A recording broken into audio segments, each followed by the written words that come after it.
السلام علیکم ورحمۃ اللہ وبرکاتہ۔ بسم اللہ والصلاة والسلام علی رسول اللہ، اما بعد۔ آج کے اس درس میں آپ کے سامنے وفات رسول صلی اللہ علیہ وسلم اور اس وقت مدینہ کا ماحول کیا تھا، اس تعلق سے چند باتیں مختصر طور سے آپ کی خدمت میں پیش کرنا ہے۔ ربیع الاول کا مہینہ چل رہا ہے اور آج اس کی 9 تاریخ ہے۔ اس مہینے کی 3 تاریخی حیثیتیں ہیں۔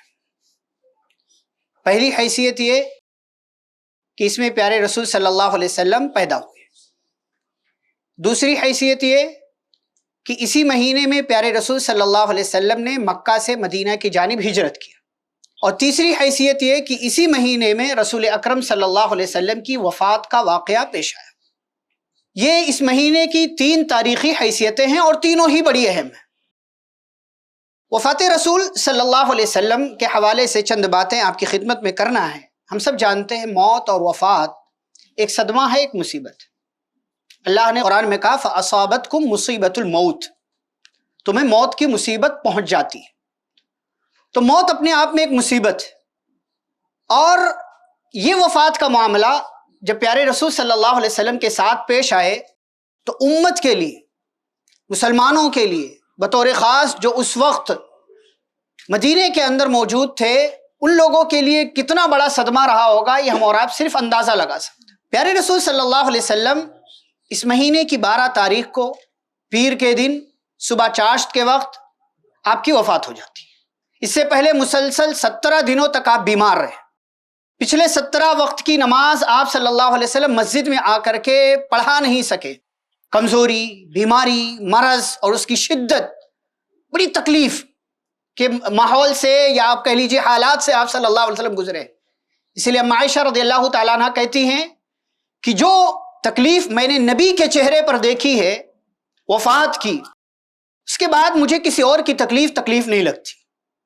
یہ اما عائشہ رضی اللہ تعالیٰ عنہ کا بیان ہے، جن کے سینے کے درمیان گود میں رہ کر کے پیارے نبی صلی اللہ علیہ وسلم اس دنیا سے رخصت ہوئی۔ آپ صلی اللہ علیہ وسلم کی وفات ہو جاتی ہے۔ اس وقت مدینے کا ماحول کیا ہے، اور اس ماحول کو سامنے رکھ کر کے اسی دن یعنی 12 تاریخ کو آج ہمارے یہاں ہماری گلیوں کا، ہم مسلمانوں کا ماحول کیا ہوتا ہے، گھروں کا ماحول کیا ہوتا ہے، گلیوں کا، علاقوں کا ماحول کیا ہوتا ہے۔ آپ کی سب سے قریبی، چہیتی، لاڈلی چھوٹی بیٹی فاطمہ رضی اللہ تعالیٰ عنہ بیان کرتی ہیں، ان کے حوالے سے یہ شعر مشہور ہے کہ پیارے نبی صلی اللہ علیہ وسلم کی اپنے ابا، اپنے بابا کی وفات کو جب اس کا علم ہوا، ان کو کئی ایک الفاظ اور ایک جملے کہے انہوں نے۔ ایک جملہ تھا صبت علی مصائب لو انہا صبت علی الایام سرن لیالیہ، کہ مجھ پر مصیبتوں کا اتنا بڑا پہاڑ ٹوٹ پڑا ہے کہ اگر یہ مصیبت دن کی روشنی پر ڈال دی جائے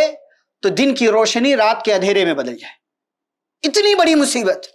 آپ دیکھیں حضرت انس بن مالک رضی اللہ تعالیٰ عنہ، جنہوں نے 10 سال تک رسول اکرم صلی اللہ علیہ وسلم کی خدمت کی، بہت قریب رہے ہیں، آپ قریب سے دیکھا اور محسوس کیا آپ کو، کہتے ہیں فما رأيت يوما قط انور ولا احسن من يوم دخل فيه رسول اللہ صلی اللہ علیہ وسلم فی المدینہ، کہ میں نے مدینے میں اس دن سے زیادہ کوئی اچھا، روشن، بہترین، خوشی والا دن نہیں دیکھا جس دن پیارے نبی صلی اللہ علیہ وسلم مدینے میں داخل ہوئے، آپ کی آمد۔ دوسرا جملہ کہتے ہیں اور میں نے زندگی میں کوئی ایسا منظر نہیں دیکھا اظلم ولا اقبح، جو زیادہ تاریک ہو، برا ہو، مصیبت والا ہو اس دن کے مقابلے میں جس دن پیارے نبی صلی اللہ علیہ وسلم کی مدینے کے اندر وفات ہوئی۔ جس دن آپ آ رہے ہیں اس دن سے زیادہ اچھا دن کوئی نہیں، اور جس دن آپ صلی اللہ علیہ وسلم کی وفات ہوئی، اس دنیا سے رخصت ہوئے، اس دن سے زیادہ تاریک، سیاہ، برا دن مدینے والوں نے نہیں دیکھا۔ یہ حضرت انس بن مالک رضی اللہ تعالیٰ عنہ کا بیان ہے۔ عمر رضی اللہ تعالیٰ عنہ کی حالت آپ جانتے، کہنے لگے جو کہے گا کہ نبی رخصت ہو گئے ہیں، نبی کی وفات ہو گئی ہے، میں گردن مار دوں۔ رخصت نہیں ہوئے نبی صلی اللہ علیہ وسلم۔ یعنی اتنی بڑی مصیبت ہے کہ ایک انسان اتنا جلیل القدر صحابی، عظیم صحابی، عظمت کا پہاڑ، لیکن وہ یہ صدمہ برداشت کرنے کے حالت میں نہیں ہے. کہنے لگے جو کہے گا کہ نبی صلی اللہ علیہ وسلم کی وفات ہوئی گردن مار دو. یہ ان کی حالت. حضرت ابوبکر رضی اللہ تعالیٰ عنہ جو آپ کے سب سے قریب ہیں، ان کی حالت کیا ہے؟ مدینے میں ہے ہی نہیں، مدینے سے باہر ہے. وفات کی خبر ملی، آئے پیارے نبی صلی اللہ علیہ وسلم کے جسم مبارک پر چادر ڈال دی گئی تھی، اور اس چادر کو ہٹایا، پیشانی کو بوسہ دیا اور کہا اللہ آپ کی زندگی میں 2 موت جمع نہیں کرے گا، یعنی اب آپ دنیا سے چلے گئے. پھر ماحول دیکھا، صحابہ کی حالت دیکھی کہ عقیدے پر حرف آ رہا ہے، عقیدہ بگڑ رہا ہے. عمر جیسا انسان یہ جملہ ادا کر رہا ہے. حضرت ابوبکر صدیق رضی اللہ تعالیٰ عنہ فوراً صحابہ کے مجمع میں کھڑے ہوئے اور اعلان کیا من کان منکم یعبد محمدا فإن محمدا قد مات. یہ تاریخی جملہ ہے. سب سے زیادہ قریبی، یعنی گھر میں کمرے میں سب سے قریب بیوی ہوتی ہے، لیکن اس کے باہر اس کے علاوہ سب سے زیادہ قریبی حضرت ابوبکر صدیق رضی اللہ تعالیٰ عنہ پیارے نبی صلی اللہ علیہ وسلم. کہنے لگے تم میں سے جو محمد صلی اللہ علیہ وسلم کی عبادت کرتا تھا وہ سنے کہ محمد صلی اللہ علیہ وسلم کی وفات ہو چکی. یہ اسی 12 تاریخ کو اعلان. اور تم میں سے جو اللہ کی عبادت کرتا تھا وہ سن لے فإن اللہ حی لا یموت، اللہ ہمیشہ سے زندہ ہے، اسے کبھی موت نہیں آنے والی. اس کے بعد سورہ آل عمران کی آیت تلاوت کی وما محمد الا رسول. حضرت عمر رضی اللہ تعالیٰ عنہ کہنے لگے ایسا لگا کہ جیسے یہ آیت ابھی ابھی اتری. آیت سنا، پورے مدینے کا ماحول جو نبی صلی اللہ علیہ وسلم کی وفات کے حوالے سے بگڑ رہا تھا، عقیدے پر حرف آ رہا تھا، وہ سب ختم ہو گیا اور صحابہ نے اس بات کو قبول کر لیا. ابو زویب الحذلی رحمہ اللہ نبی صلی اللہ علیہ وسلم کے زمانے میں ہیں، مدینے میں نہیں رہتے، کسی اور علاقے میں، مسلمان ہو گئے ہیں. بہت بڑے شاعر تھے، بہت بڑے شاعر. ان کا دیوان ہے، ان کی کتاب ہے شاعری کی. ابو زویب الحذلی اپنے علاقے میں مسلمان ہوئے اور اس نیت سے کہ چلتے ہیں مدینے میں نبی صلی اللہ علیہ وسلم ملاقات کر لیں گے. کیا بن جائیں گے؟ صحابی. نبی سے ملاقات ہوگی، صحابی بن جائیں گے، ایمان لا چکے ہیں. کہتے ہیں میں مدینہ پہنچا، فتح الباری میں حافظ ابن حجر رحمہ اللہ نے اس کو ذکر کیا. کہتے ہیں میں مدینہ پہنچا تو دیکھ رہا ہوں ہر طرف چیخ پکار، آہو بکا، رونا. مدینے کا ماحول بالکل بدلا ہوا. لوگ ایسے رو رہے ہیں کہ جیسے احرام کی حالت میں حاجی عرفات کے میدان میں رو رہا ہوتا ہے. یہ ابو زویب الحذلی کا بیان. ان کا بیان سن کر کے مدینے کے ماحول کا اندازہ لگائیے اور پھر ان کی قسمت دیکھیے کہ آپ صلی اللہ علیہ وسلم کی وفات ہوتی ہے، پہنچتے ہیں تو لوگ رو رہے ہیں. پوچھتے ہیں ماں کیا معاملہ ہے، کیا معاملہ ہے، یہ مدینے کا ماحول اتنا بدلا ہوا کیوں ہے؟ کہنے والے نے کہا قبض رسول اللہ صلی اللہ علیہ وسلم، نبی کی وفات ہو چکی. کہا اللہ کے رسول صلی اللہ علیہ وسلم دنیا سے رخصت ہو چکے. یہ ابو زویب الحذلی جن کو مخضرم کہتے ہیں، مخضرم ایک اصطلاح ہے کہ جنہوں نے نبی کا زمانہ پایا، ایمان بھی لائے لیکن ملاقات نہیں ہو سکی، یعنی صحابی کا شرف نہیں ملا، ایسے لوگوں کو مخضرم کہا جاتا. تو یہ مدینے کا ماحول بتا رہے ہیں. اب آپ یہ سارا ماحول مدینے کا دیکھیے، اتنی زیادہ تکلیف، پریشانی، غم صحابہ کو لاحق ہوئی. اور آج ہمارا ماحول، جو دن چند سالوں پہلے 12 وفات کے نام سے جانا جاتا تھا، وہی اب میلاد کے نام سے.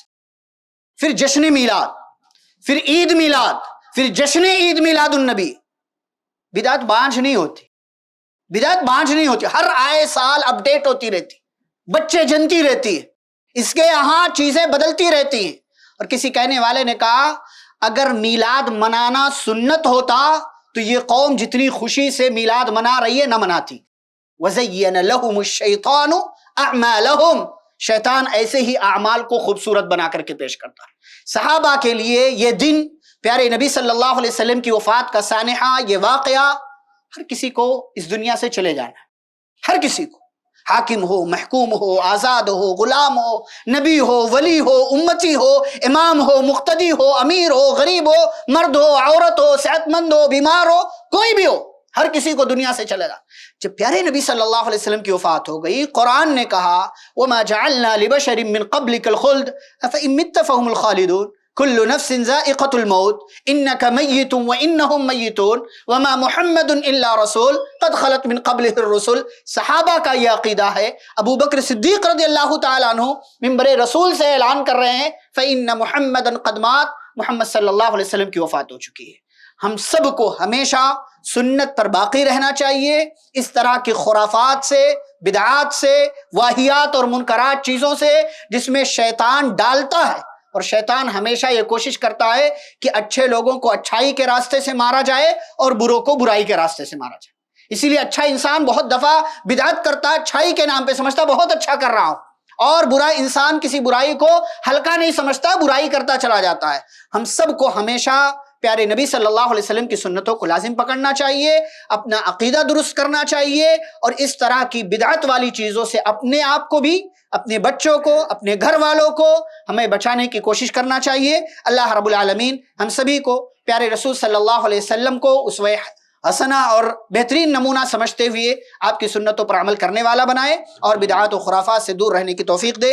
آمین وصلی اللہ علی النبی الکریم۔ السلام علیکم ورحمۃ اللہ وبرکاتہ۔ ایسے ہی فائدہ مند اسلامک ویڈیوز دیکھنے اور منہج سلف پر کتاب و سنت کی تعلیمات کو عام کرنے میں ہمارا تعاون کریں، تاکہ آپ کے لیے ذریعہ نجات، جنت کے حصول کا سبب، ساتھ ہی مال میں برکت و اضافے کا ذریعہ بھی بنے۔